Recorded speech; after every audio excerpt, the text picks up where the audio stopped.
Welcome back to the OIS podcast. In this episode, Nick Curtis, CEO of Lensar, describes the experiences that brought him to his current role and situation. Nick also talks about building customer relationships and discusses the company's product in development, the Ally system, the first femtosecond laser for cataract surgery. Let's listen to this interesting talk. Hi, everybody. This is Asan Sadri. I'm a board-certified ophthalmologist here in Newport Beach, California. I'm also involved with the Visionary Venture Fund here and also in Orange County. And I'm actually really delighted to bring in my good friend and enthusiastic, energetic, really fit, brilliant buddy of mine who we haven't had on the podcast before, and we're delighted. It took a little while, mostly on my end, my schedule to get him on, and I'm just really delighted to get Nick here. Nick, obviously, Curtis, everyone knows who you are. For those of you who are not in cataract refractive, if you are, you know who he is. If you're not, then you'll get to know him a little bit. But he's got a very unique background. He's in venture, but also in TLC, so he understands the operational and also the clinical aspects of ophthalmology. And obviously, he's been the leader and CEO of Lensar for many years now, and a lot of important things happening. For those of you who were in the OIS anterior segment, you saw his last presentation, which was absolutely remarkable. I found that to be very intriguing, and there was a lot of comments and emails I got and text messages on your new platforms coming out. So, Nick, I'm just delighted to have you here. I wanted to talk to the audience a little bit about your background. For those of you who don't know Nick. Nick, tell us about your background. Tell us your personal background. I know you're Greek, and we Yes. both have love of Greece together. Okay, tell us about the family, background, where you grew up, and then some of the entrepreneurial influences you've had in the past. My family was very, very close. And I'm sure you can relate, like as being Greek Orthodox and being, my parents being first generation, we were a very close family. So the fact that I lost a brother, I was the oldest and he was in the middle, and I have a younger brother. I really needed to, my dad wanted me to go away to school so that, I could, get out and learn and sort of grow. And it was important that I needed to sort of get away from home, at that point and become, more independent. I thought I was independent and whatnot, but my father was encouraging me to go somewhere else. And so, for me, it was interesting because I played football and I wrestled. And so I was recruited, to Michigan State, and I was recruited to some other places. And so I went to Northwestern in Chicago, and I was on a 4-year football scholarship there. And then I wrestled my freshman year as well. And so, I went into the School of Communication Studies, really with an emphasis in business and marketing. And communications, it's so far reaching, and particularly in the business and marketing side, that it actually is applied pretty well for, and prepared me pretty well for a lot of the business I got into afterwards. So that's great. So so it's smart. So you're in Chicago. It's about 4 or 5 hours away. You're not too far away, but you're far enough that you're kind of learning how to kind of be on your own and do your own laundry, all this other stuff. Plus, you got a scholarship, which is terrific. For those of you who don't know, Nick is still in exquisite shape. So if you get to see him next time, make sure you COVID's had an impact on that. It hasn't been positive. He humbles us little guys that are trying to hit the gym a little bit here once in a while. Yeah. Okay, so you get there, and then your initial career path. So you're out of college. What got you into eye care? So this is kind of interesting because it was a little bit of a circuitous route. There's some serendipity too. So I interviewed at Northwestern, in my senior year as I was finishing. The thing was, Northwestern was just such a great school, and we had so much access to a lot of different things, and so the whole experience there, and being in Chicago and playing football there at a time when the team wasn't all that great. We were still Big Ten, and the university really wasn't as near as supportive of athletics, because they were more an academic institution. And so, it was interesting in and of itself going there. But I started interviewing in the spring of my senior year, and I got my first job offer, and I took my first job at IBM. And so IBM back then was, it's a huge and amazing company now. It was, really top drawer company, and so their training, and what I really liked about it is that they had like fantastic training and experience. And so interesting enough, the regional manager of the Chicago office was actually, turns out, a little serendipity, he was a Michigan State University grad, of course, which was my home city. So he and I, after I was offered the job and I joined there and I was going to the Chicago office, we had an immediate connection. He was older. He had been with IBM for over 25 years at that time. He was a lifer there. And so he was really a good mentor, Pretty funny though, when I was interviewing at IBM and I interviewed with him for the first time, I was told that, he might try to throw me off. So when I went into the office, I'll never forget it, because IBM, they were all buttoned up. It was all, dark suits, white shirts, and I was coming out, after playing football. I didn't really have a suit. I had a sport coat, and I had a white shirt, but I had a big wide tie, and a plaid sport coat and white pants. I went in there, and he says to me, one of his first questions is, why would a company like IBM waste their time hiring a young punk like you? and, so, and so that was Nice. like his opening question. Nice. And so I tried to think, just real quick, I just kind of thought to myself, and I said, well, if you really thought I was a punk, I don't think I would be here. And he just kind of sat back and looked at me like, okay, he took that. So he and we developed a really good relationship, and he was really a good mentor. He really ran a tight ship at the office, but he also promoted a lot of fun, and all the people at IBM, really taught me a lot about business fundamentals. In particular, there was this whole IBM sales method, and it's more of a philosophy. I actually had to go to school for that. And I was in school for close to 4 months before I ever made a sales call. The only sales calls I made were when I was mirroring, people that were in the field already to begin with, more senior people. And so they based this whole philosophy, if you will, on what they referred to as a need satisfaction approach to selling. It was all about building a relationship and ultimately earning the right to ask for the business. And so there were a lot of very specific steps that you had to go through.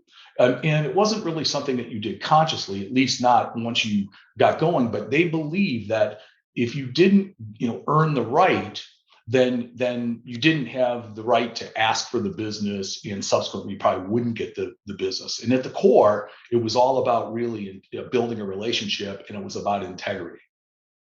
And so we learned to represent our technology and take the high road, not to really disparage our competitors. And we were told from minute one that you talk about your technology and offering, you don't disparage a competitor. In fact, right in their bylaws, if you spoke poorly about a competitor and your claim was found to either be untrue, or that you were not proper in you slammed someone, it was actually grounds for immediate dismissal, and there were no second chances. It didn't matter who you were. So if you wanted a long-term business relationship, then you had to have really integrity, and this is really a core foundational value on it going forward.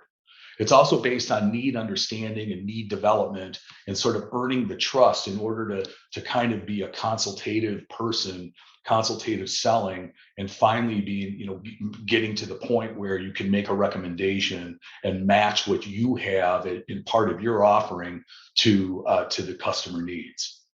And so ironically, about 3 years into the IBM career, American Hospital Supply, based out of Chicago, and specifically the V. Mueller division, was interviewing for sales. and they were interviewing different candidates in East Lansing, Michigan, at Michigan State. And one of my lifelong buddies, who's still one of my best friends today, John Breslin, and anybody that looks at anything with Michigan State or knows anything about Michigan State, his father was Jack Breslin of the Breslin Center at Michigan State. And that was the Breslin Center at Michigan State was built and named after John's dad. And we called Mr. Breslin Tiger Jack. Back then, he was an All-American in the 40s, and he was executive vice president at Michigan State. And so John interviewed with American Hospital V. Mueller there. And over the course of the conversation, the interviewer must have made some comment about looking for someone in Chicago with sales experience, but not necessarily healthcare. And John gave them my name. And so one thing led to another, and I ultimately made a difficult decision to leave IBM and one of my mentors, Bob Klein, and move to V. Mueller. And the reasons for that was that I viewed IBM as a lifetime career. It was safe, and it was really seniority based. And the organization was more about the hierarchy than it was really entrepreneurial. And so I really, I had a lot of drive and a lot of energy, and I was doing really well there, but I just didn't see my success and growth path really matching sort of the ambition and drive that I had, going forward. So V. Mueller and the healthcare business was much more risk oriented and entrepreneurial. There was no salary.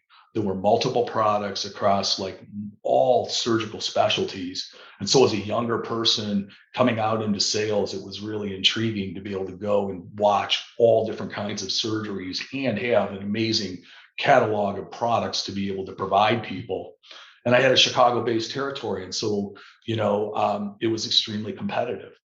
And so it was awesome. I was really well trained in the customer relationship building and selling from the world-class company IBM. And now I was in this highly competitive entrepreneurial environment where your efforts would actually be rewarded. So, really, the other aspect of it was just the intellectual curiosity and the challenge of being able to learn all about the different surgical specialties and devices. So I was 24, 25 years old, and I never looked back, and honestly, my life would never be the same.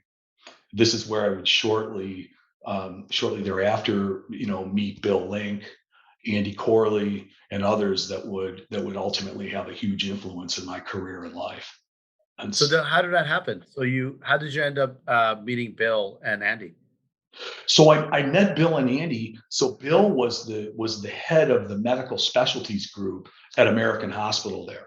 And as the head of the medical specialties group, he was the vice president there. They had a variety of different specialty products that American was developing and manufacturing. And so within that, there was Higher Schulte had neurosurgical shunts and drains and those types of things. And then they had, at that time, it was called Medical Optics Center. And Medical Optics Center became American Medical Optics, AMO. And so we started V. Mueller as a distributor. We had like 25,000 products across all medical specialties. And so the American Medical Optics lenses were going to be sold through V. Mueller. And since it was an American hospital supply product, Bill and his team came to Chicago, and they were going to train the sales group a little bit in the eyes and what we were going to do and the products that they had, and we were going to represent the eye care products. And at that time, it was YAG lasers. It was YAG lasers and intraocular lenses. Started in rigid anterior chamber lenses that went to flexible anterior chamber lenses. Charlie Kelman's flexible AC lens, and then many of the posterior chamber lens styles. Bill Simcoe, we met Bill Simcoe and of course, just a host of people. So that's where, I got into the ophthalmic business. Ultimately, V. Mueller, Baxter Travenol bought American Hospital Supply in about 1984. And so then at that time, they were going to spin off the eye division. And so Bill became the president of American Medical Optics. It was sold to Allergan, Smith, Kline, Beckman. And that's where, and then he recruited me to AMO. I had started to do really well in the eye business. We sold all these other products. And when that all started happening, Bill recruited me over to AMO.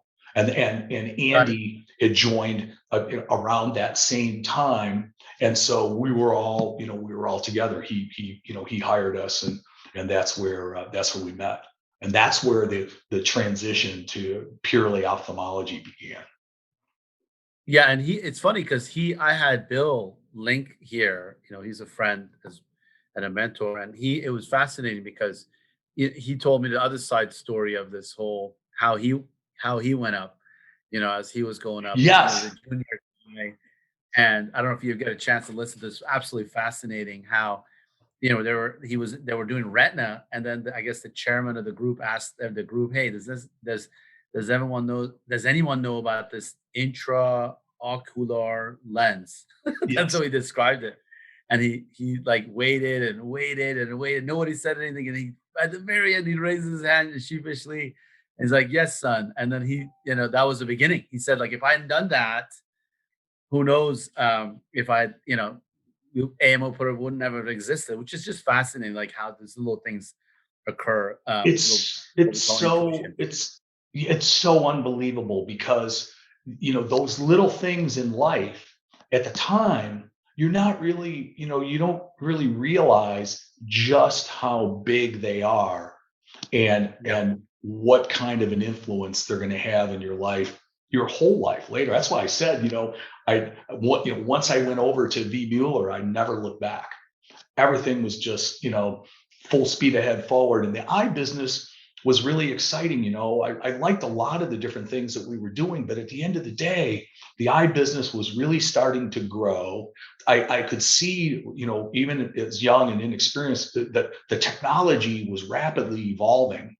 And so, to have an opportunity to be able to participate in sort of this rapidly evolving business that was really growing, and the ophthalmologists were cool. Everybody was, let's face it, you're providing a major, you're treating, major senses, right? Would you rather be deaf, or would you rather be blind if you had to pick one of those?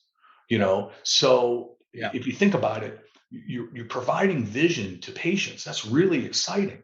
And yet at the same time, it's not life and death. Like had been in plenty of brain surgeries and open heart surgeries and those types of things where you were dealing with, with life and death. So it was a really Yeah. great combination of great technology, really doing great things, for the patient. And at the same time, the technology was rapidly evolving, and the market was growing. So it was a very exciting time. And so we all just kind of, we were just all into that, and we were all young, and very enthusiastic. I'm enthusiastic today, and I'm enthusiastic even just thinking about it, just because it was very exciting. So, I mean, you have a very rich background. I mean, we could stop and talk about Star, Chiron, and then what led up to Lensar. But for the sake of time, tell us about your current role in Lensar. And I know you've been there since 2012. You're a board member, and you've gone through you and I have sat down privately over dinner, and I remember how many times you had MMA activity with this company, and you stood by, which is remarkable. Not a lot of people do that.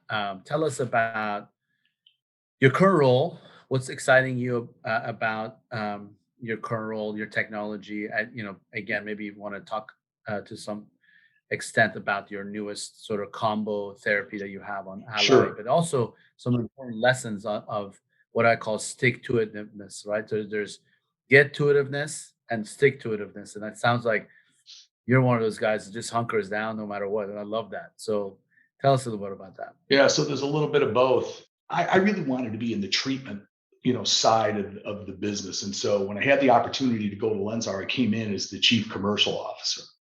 And my job was going to be to set up, for distribution and in sales of the product. And so the company was delayed through the product development. And so we ultimately, worked to get the product ready to launch. And it was a very tumultuous time. And so at that time, then the board of directors made me the interim CEO. Interim. It's a long time to have interim in 2012, because that goes back to 2012 before we even commercialized the product.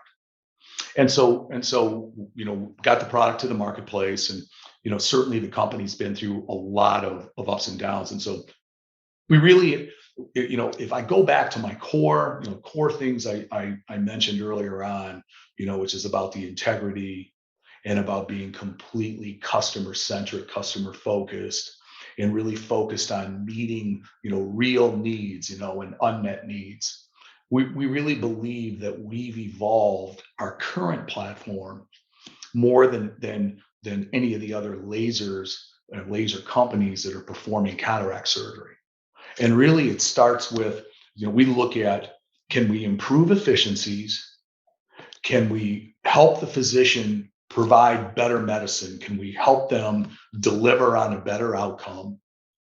Can we increase and enrich their opportunity to be able to present and to perform and use this technology and utilize it on their patients? And subsequently, do the patients have a better experience in it? And so that's at the core of what we're doing. And this really takes a team. And so we believe that our ergonomics, the augmented reality imaging, which includes this cataract density program that we've got in imaging that automatically adapts and provides custom fragmentation and energy settings, that we have the broadest range of tools to help the doctor manage astigmatism, and we're looking to bring those kinds of things routine during cataract surgery, and especially for folks that are going to evolve from the current Lensar platform to the Ally system, which is the Gen 2. And so again, helping a surgeon to increase their revenue and improve the outcomes. Moving forward, so we're deep into development of our Gen 2 device. And we call that device Ally. And that's really going to be the first femtosecond laser for cataract surgery that integrates a next gen laser. I can explain that a little bit, with a Swiss engineered phacoemulsification device, really a top end phaco, in a very small, compact cataract treatment removal system. And so the core feature technologies that help to make our current platform so popular are going to be core to the Ally system as well, and then some additional features there. And so we really believe that this is going to change the paradigm in cataract surgery treatments. We're looking to bring that product to the marketplace in the second part of 2022, and we're looking to file with our 510K with the FDA, sometime shortly after the first of the year 2022.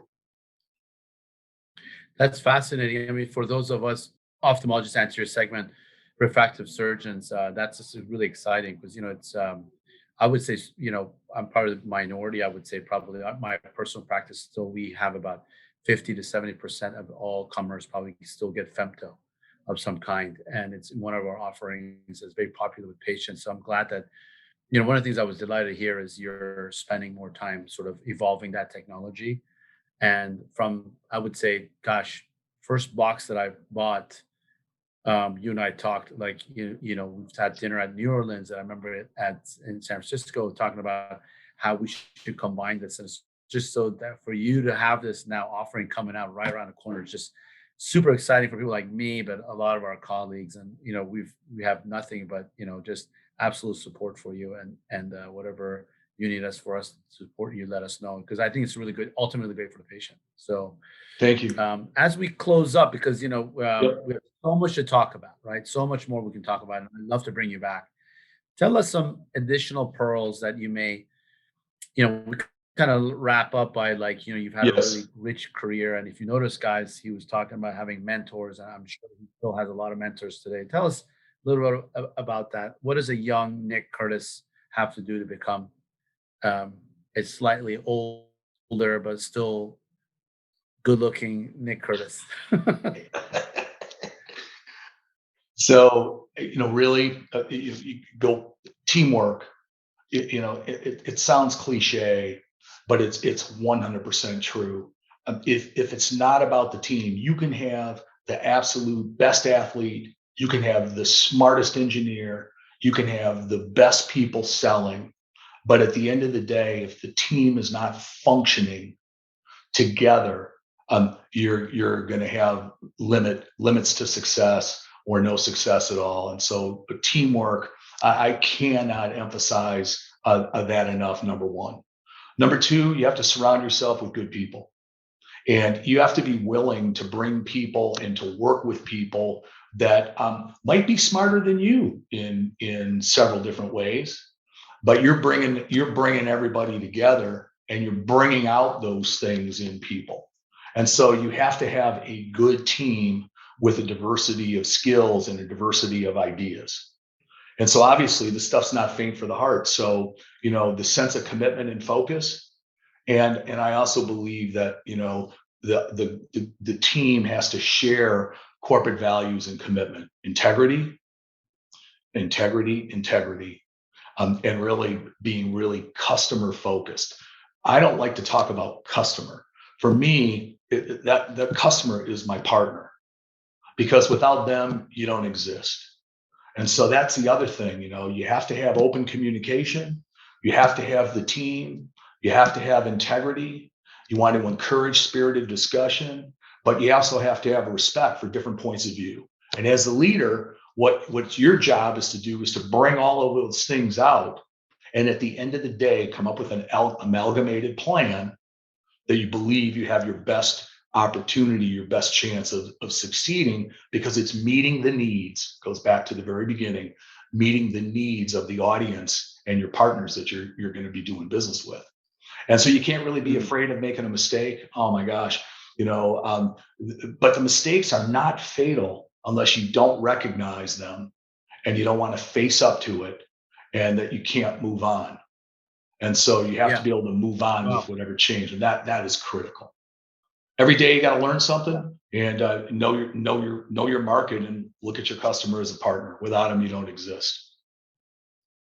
Yeah, we can spend so much time there. I mean, there's so much there. I mean, I'm an avid reader. I read a couple books a week, but like for instance, for me, when I listen to that, and we have team meetings in our practice, and all the venture stuff we do, but really at the end of the day, you've got this growth. In the beginning it's small, then you've got this sort of a crazy, chaotic growth strategy, and are you meeting with them weekly? Are you having company meetings? I mean, you have a lot of employees. How do you keep, is it just your officers? Number one, that was the first question. The second question would be, when everyone else, all the big other strategics are sort of, probably not reinforcing or evolving the femto technology, you're doubling down.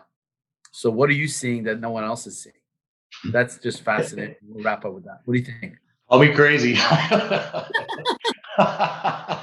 could have told you that, dude.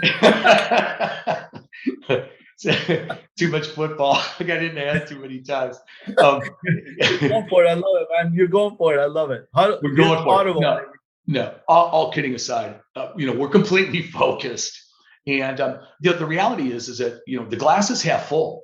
It's not half empty. We believe that there are many unmet needs here, Isan, and so the big companies, their challenge is that they have such broad portfolios, and they have so many different products that they're trying to manage. And most of the acquisitions that related to this type of technology occurred many management teams back, and the core entrepreneurs aren't necessarily there, and the management teams that had the ownership interest in that aren't there. So for us, we view it as a major opportunity, and we're completely focused. We're a public company now, and we're completely focused on delivering and delivering on time what we say we're going to deliver, and bringing real value there.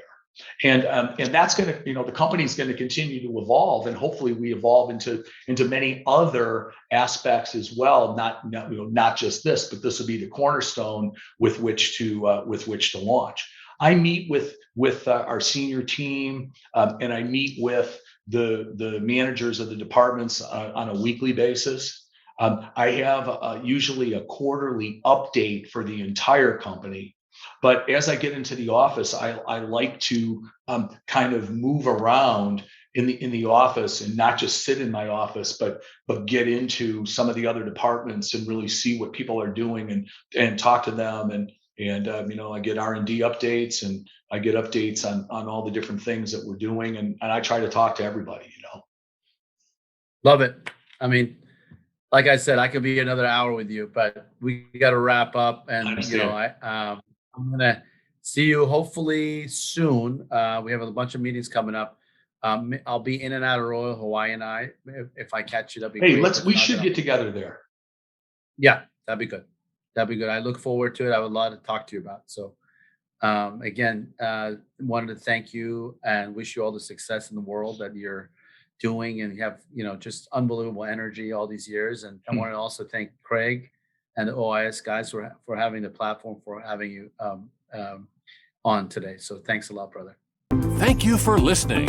Hopefully these great points from Nick Curtis will help you navigate your own successful path. One step is to register for the upcoming OIS Digital Innovation Showcase, taking place on May 20th. And come back next week for more helpful information on the OIS podcast.